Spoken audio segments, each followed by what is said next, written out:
Hello friends, welcome to शिक्षक prep. तो friends, आज की क्लास में हम बीपीएससी टीआरई 3.0 के लिए हिंदी के मोस्ट इम्पॉर्टेंट क्वेश्चंस को डिस्कस करेंगे। तो चलिए स्टार्ट करते हैं आज की क्लास और देखते हैं हिंदी के मोस्ट इम्पॉर्टेंट क्वेश्चंस। तो सबसे पहला क्वेश्चन है आपके सामने, तमस के लेखक कौन हैं? डॉक्टर नगेंद्र हैं, भीष्म साहनी हैं, धर्मवीर भारती हैं, या फिर उपर्युक्त में से एक से अधिक, या फिर उपर्युक्त में से कोई नहीं। तो इसका राइट आंसर है फ्रेंड्स भीष्म साहनी। ठीक है, याद रखना है तमस के लेखक कौन है, भीष्म साहनी है। अब देखिए, भीष्म साहनी से रिलेटेड अदर क्वेश्चन भी हैं जो कि इंपॉर्टेंट हैं। जैसे इनकी कुछ रचनाएं हैं जिनका आपको नाम याद रखना है। सबसे पहली रचना है इनकी जो कि फेमस है, वो है मेरी प्रिय कहानियाँ भाग्यरेखा। ठीक है, नोट करते हुए चलिएगा। दूसरा, एक बसंती नाम से इनकी एक रचना थी, और एक झरोखे भी इन्हीं की रचना है, भीष्म साहनी की। तो एक्स्ट्रा में ये चीज़ें आपको ध्यान रखनी है। नेक्स्ट क्वेश्चन है, तलघर पद में समास है। तलघर पद में कौन सा समास है, ये पूछा है। बहुव्रीहि है, द्विगु है, कर्मधारय है, या फिर कौन सा समास है? तो तलघर में जो आपका समास है फ्रेंड्स, वो कर्मधारय समास है। ठीक है, आप जानते हैं कर्मधारय क्या होता है, समस्त पद का जो उत्तर पद प्रधान होता है इसमें, और दोनों पदों में विशेषण विशेष्य, या फिर आप जानते ही हैं वो जो उपमान उपमेय का संबंध होता है, इसको हम क्या कहते हैं, कर्मधारय कहते हैं।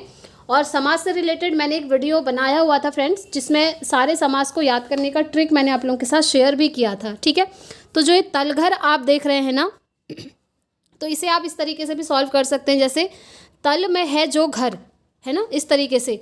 और उदाहरण तो बहुत सारे हैं कर्मधारय समास के, जैसे कि आप जानते भी होंगे, जैसे नीलकमल हो गया, पीताम्बर हो गया, ये सब आपके कर्मधारय के उदाहरण हैं। ठीक है, आगे बढ़ते हैं। नेक्स्ट क्वेश्चन,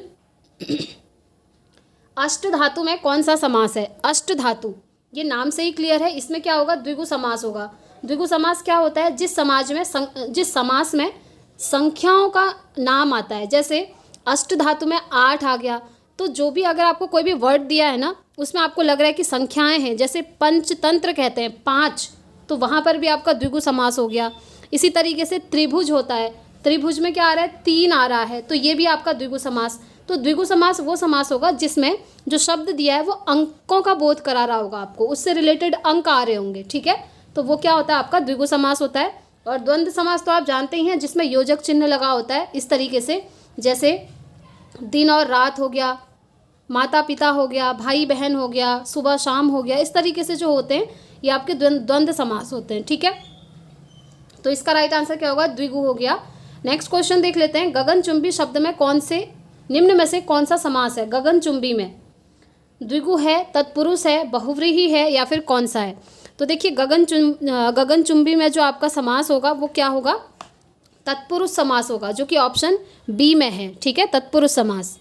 आगे बढ़ते हैं। नेक्स्ट क्वेश्चन, नाक पर गुस्सा मुहावरे का अर्थ निम्न में से कौन सा है? नाक पर गुस्सा, बहुत इजी क्वेश्चन है। नाक पर गुस्सा मतलब होता है तुरंत क्रोध आना। जैसे किसी व्यक्ति को अगर बहुत ज़्यादा गुस्सा आता है तो कहते हैं कि इसके नाक पे हर टाइम गुस्सा सवार रहता है ना, तो यही होता है तुरंत क्रोध। तो ऑप्शन ए इसका राइट आंसर हो जाएगा। नेक्स्ट क्वेश्चन है, जो बहुत गहरा हो, वाक्यांश के लिए एक शब्द का चयन कीजिए। जो बहुत गहरा हो, तो उसे हम क्या कहेंगे, अगाध कहेंगे, आगाध कहेंगे, या आगढ़ कहेंगे? क्या कहेंगे, इसे हम कहेंगे अगाध। अगाध, ठीक है, नाम याद रखना है, अगाध। अगाध किसको कहेंगे, जो बहुत ही गहरा हो। नेक्स्ट देख लेते हैं, जो स्त्री सूर्य भी न देख सके, वाक्यांश के लिए एक शब्द बताइए। जो स्त्री सूर्य को भी न देख सके, तो इस वाक्यांश के लिए एक शब्द हम कहेंगे असूर्यम पश्चा। ठीक है, बी ऑप्शन इसका राइट हो जाएगा। आगे बढ़ते हैं। नेक्स्ट क्वेश्चन, मैंने राधा के लिए कपड़े खरीदे, इस वाक्य में कारक का प्रकार बताइए। मैंने राधा के लिए कपड़े खरीदे, तो क्या होगा, इसमें अपादान कारक होगा, या फिर करण कारक होगा, या संप्रदान होगा? तो इसमें होगा आपका संप्रदान कारक, ऑप्शन सी इसका राइट आंसर होगा। ठीक है, नेक्स्ट क्वेश्चन, मैथिली शरण गुप्त का संबंध आधुनिक काल में किस युग के कवि थे? मैथिली शरण गुप्त का संबंध, ठीक है, ये आपसे पूछा हुआ है। छायावादोत्तर युग, द्विवेदी युग, छायावादी युग, या उपर्युक्त में से कोई नहीं? तो इसका राइट आंसर होगा फ्रेंड्स द्विवेदी युग, option B will be the right answer. Next question है आपके सामने, फूलों के आसपास रहते हैं फिर भी कांटे उदास रहते हैं, पंक्ति में है, कौन सा अलंकार है, ये आपसे पूछा है। किसमें? फूलों के आसपास रहते हैं फिर भी कांटे उदास रहते हैं, इस पंक्ति में कौन सा अलंकार है, ये पूछा हुआ है। तो इसमें है फ्रेंड्स आपका अन्योक्ति अलंकार। ठीक है, बी ऑप्शन इसका राइट होगा। नेक्स्ट क्वेश्चन है, कौन सा शब्द स्त्रीलिंग है? स्त्रीलिंग शब्द कौन सा है? इनमें से आपको चूज करना है। मित्र है, सूचना है, उपहार है, कौन सा है? तो स्त्रीलिंग जो है यहाँ पर सूचना है। ऑप्शन बी इसका राइट आंसर होगा। आगे बढ़ते हैं। नेक्स्ट क्वेश्चन, निम्नलिखित में से कौन सा शब्द वायु का पर्यायवाची है? अलिंद, अलिनी, अनिल। उपर्युक्त में से एक से अधिक या उपर्युक्त में से कोई नहीं। तो देखिए ये जो अनिल है ये है आपका वायु का पर्यायवाची। ठीक। नेक्स्ट क्वेश्चन, दिए गए किस वाक्य में सकर्मक क्रिया है? सकर्मक पूछी है। राहुल ने केला खाया, गाड़ी चलती है, वह लज्जा रही है। तो देखिए राहुल ने केला खाया, इसमें क्या है? एक सकर्मक क्रिया है। तो ऑप्शन ए इसका राइट आंसर है। नेक्स्ट क्वेश्चन, हिमालय के लिए सही संधि विच्छेद को चुनिए। यानी कि हिमालय का संधि विच्छेद आपसे पूछा है सिंपली, और आप जानते ही हैं हिमालय जब आप इसको ब्रेक करेंगे, तोड़ेंगे, संधि विच्छेद करेंगे तो ये क्या आएगा? हिमालय, हिम धन आलय, हिमालय। ठीक है, तो हिम धन आलय आपको दिख रहा है, ऑप्शन बी में है, तो बी ऑप्शन इसका राइट हो जाएगा। आगे बढ़ते हैं। नेक्स्ट क्वेश्चन, इनमें से कौन सा वर्ण अघोष है? अघोष वर्ण आपको चूज करना है। ड है, झ है, च है, कौन सा है? तो इसका राइट आंसर च है। ठीक है, अघोष क्या है? च है। नेक्स्ट क्वेश्चन देखते हैं, शुभेच्छा का सही संधि विच्छेद कौन सा है? शुभेच्छा, शुभ धन इच्छा, शुभेच्छा। ठीक है, तो ये कहाँ पर दिख रहा है? ऑप्शन बी में। तो बस ये इसका राइट आंसर हो गया। नेक्स्ट क्वेश्चन, नीति निपुण शब्द में कौन सा समास है? नीति निपुण। ठीक है, तो इसमें कौन सा समास है? तत्पुरुष है, बहुव्रीहि है, द्वंद्व है, कौन सा है? तो नीति निपुण में है फ्रेंड्स आपका तत्पुरुष समास। Option A will be the right answer. आगे बढ़ते हैं। नेक्स्ट क्वेश्चन, संविधान की 8वीं अनुसूची में निम्न में से कितनी भाषाओं का उल्लेख है? संविधान की 8वीं अनुसूची में, ये भी बहुत इजी है, 22 हैं। ठीक है, कितनी भाषाएं हैं? 22 भाषाएं हैं। नेक्स्ट क्वेश्चन, दो सार्थक शब्दों के मेल से बनने वाले शब्द को क्या कहेंगे? बताइए क्या कहेंगे? सार्थक शब्द कहेंगे, योगरूढ़ कहेंगे या यौगिक कहेंगे? तो दो सार्थक शब्दों से बनने वाले जो शब्द होते हैं फ्रेंड्स उन्हें यौगिक शब्द कहते हैं।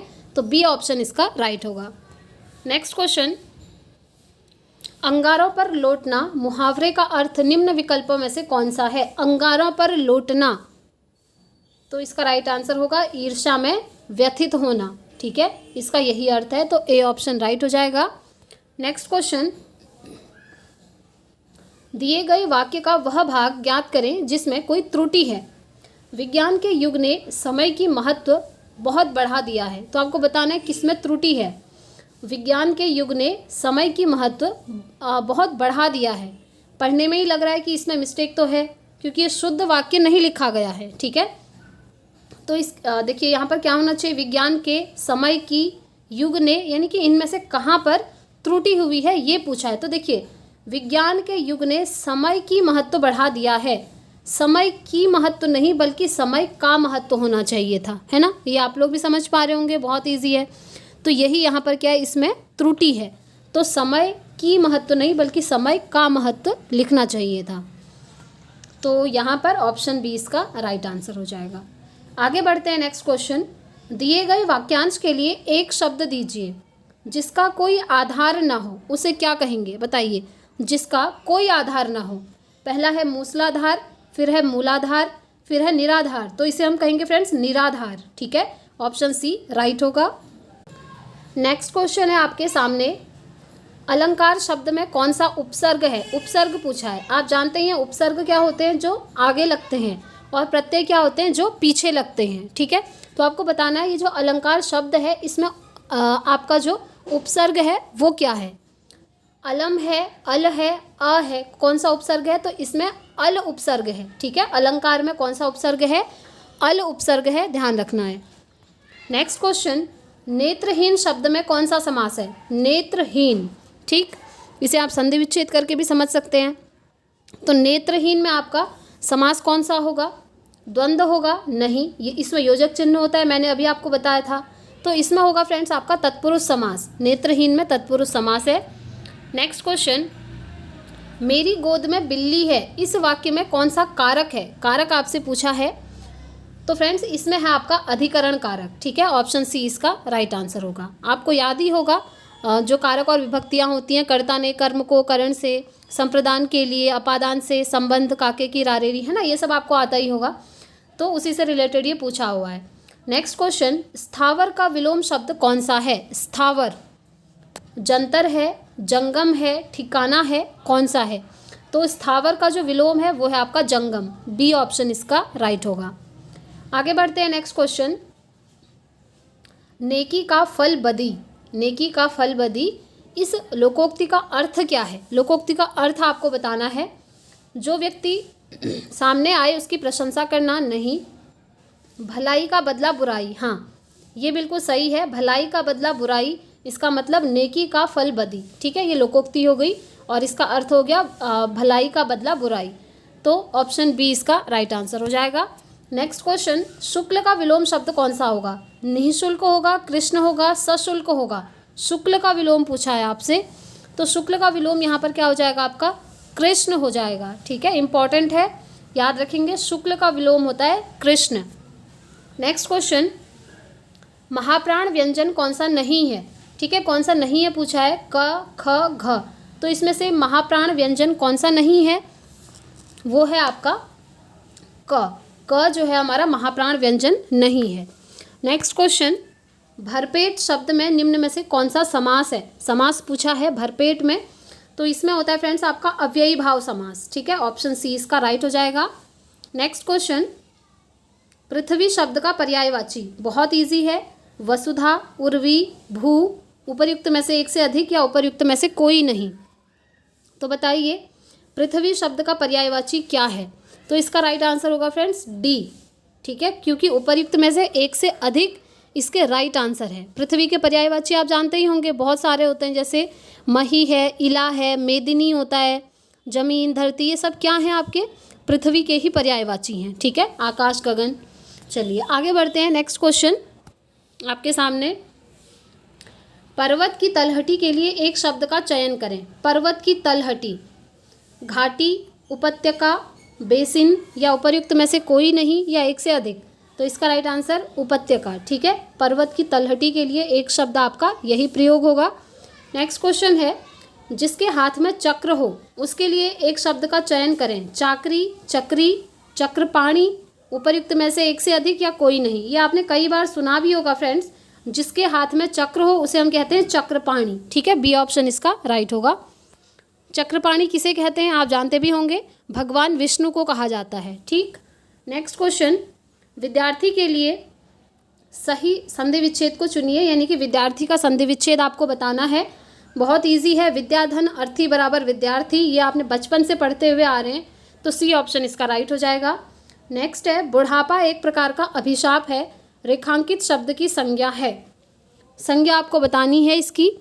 तो बुढ़ापा एक प्रकार का अभिशाप है, इसमें क्या है आपकी भाववाचक संज्ञा है, क्योंकि देखिए बुढ़ापा क्या है? बुढ़ापे का भाव है, जैसे कहते हैं ना जवानी, बुढ़ापा, बचपन, ये सब क्या है? भाव हैं, ठीक है। तो बुढ़ापा क्या है? भाववाचक संज्ञा है इसमें। नेक्स्ट है आपका 8-8 आंसू रोना, मुहावरे का आशय है। 8-8 आंसू रोना, बहुत विलाप करना, किसी आत्मीय का याद करना या फिर प्रिय के प्रवास पर रोना। तो 8-8 आंसू रोना मतलब होता है बहुत ज़्यादा विलाप करना। ए ऑप्शन इसका राइट होगा। नेक्स्ट क्वेश्चन, मानस का हंस के लेखक कौन है? प्रेमचंद हैं, अमृतलाल नागर हैं, जयशंकर प्रसाद हैं, कौन है आपको बताना है। तो मानस का हंस के जो लेखक हैं वो आपके अमृतलाल नागर हैं, ठीक। नेक्स्ट क्वेश्चन, नदी, समुद्र, तालाब और गंगा, इन शब्दों के क्रमशः सही पर्यायवाची शब्द वाली पंक्ति को चुनिए। पर्यायवाची पूछा है बेसिकली आपसे, तो इसका राइट आंसर क्या हो जाएगा? तरंगिनी हो जाएगा। नदी का तरंगिनी हो गया, समुद्र का रत्नाकर हो गया और तालाब का जलाशय, हाँ, और गंगा का जाह्नवी, ठीक है। तो सी ऑप्शन इसका राइट हो जाएगा। आगे बढ़ते हैं। नेक्स्ट क्वेश्चन, संकर शब्द का अर्थ है। संकर शब्द का क्या अर्थ है? दो भाषाओं के शब्दों से मिलकर बना शब्द, तद्भव शब्द, विदेशी शब्द, कौन सा शब्द है? तो इसका राइट आंसर है ऑप्शन 1, दो भाषाओं से के शब्दों से मिलकर बना शब्द जो है आपका संकर शब्द कहलाता है। नेक्स्ट क्वेश्चन, यह वाक्य सरल वाक्य कहलाते हैं जिनमें, यानी कि सरल वाक्य किन्हें कहते हैं, ये आपसे पूछा हुआ है। एक से अधिक प्रधान उपवाक्य हो, नहीं। एक साधारण और दूसरा आश्रित, जी नहीं। एक ही उद्देश्य और एक ही विधेय, ये बिल्कुल सही है। एक ही उद्देश्य और एक ही विधेय हो, इस प्रकार ये जो वाक्य है आपका सरल वाक्य है, ठीक है। नेक्स्ट क्वेश्चन, रामधारी सिंह दिनकर को भारतीय ज्ञानपीठ पुरस्कार प्राप्त हुआ था, किस चीज़ के लिए प्राप्त हुआ था, ये पूछा हुआ है। रश्मिरथी के लिए, उर्वशी के लिए, कुरुक्षेत्र के लिए। तो देखिए रामधारी सिंह दिनकर को जो भारतीय ज्ञानपीठ पुरस्कार मिला था वो मिला था उर्वशी के लिए, ठीक है। बी ऑप्शन राइट होगा। नेक्स्ट क्वेश्चन पे चलते हैं। निम्न समूहों में से किस शब्द समूह की वर्तनी शुद्ध है, शुद्ध समूह वाली वर्तनी आपको बतानी है। तो पहला है दिग्विजयी, कृतघ्न, क्षितिज। दूसरा है शिखर, प्रकृति, मस्तिष्क। आप देख पा रहे होंगे फ्रेंड्स, यहाँ पर शुद्ध वर्तनी आपको ढूंढनी है, ठीक है। तो ऑप्शन 1 में ही आपकी वर्तनी शुद्ध दी हुई है, दिग्विजयी, कृतघ्न और क्षितिज। तो पहला ऑप्शन ही इसका राइट हो जाएगा। नेक्स्ट क्वेश्चन, सही वर्तनी वाले शब्द का चयन करें, यहाँ भी आपको चूज करना है। भास्कर, भास्कर, भास्कर, यानी कि भास्कर को शुद्ध रूप में कैसे लिखा जाएगा, तो शुद्ध रूप है इसका ए वाला, भास्कर मतलब सूर्य, ठीक है। तो ए ऑप्शन इसका राइट हो जाएगा। नेक्स्ट क्वेश्चन, आकाश पाताल एक करना मुहावरे का अर्थ क्या है। कहते हैं ना आकाश पाताल हम एक कर देंगे। कार्य करना, असाधारण कार्य, कठिन परिश्रम करना। तो क्या होता है आकाश पाताल एक कर देना, तो इसका राइट आंसर होगा कठिन परिश्रम करना। कहते हैं ना आकाश पाताल एक कर दो, दिन रात एक करके पढ़ाई करो, तो इसका मतलब होता है कठोर परिश्रम करना। तो सी ऑप्शन इसका राइट हो जाएगा।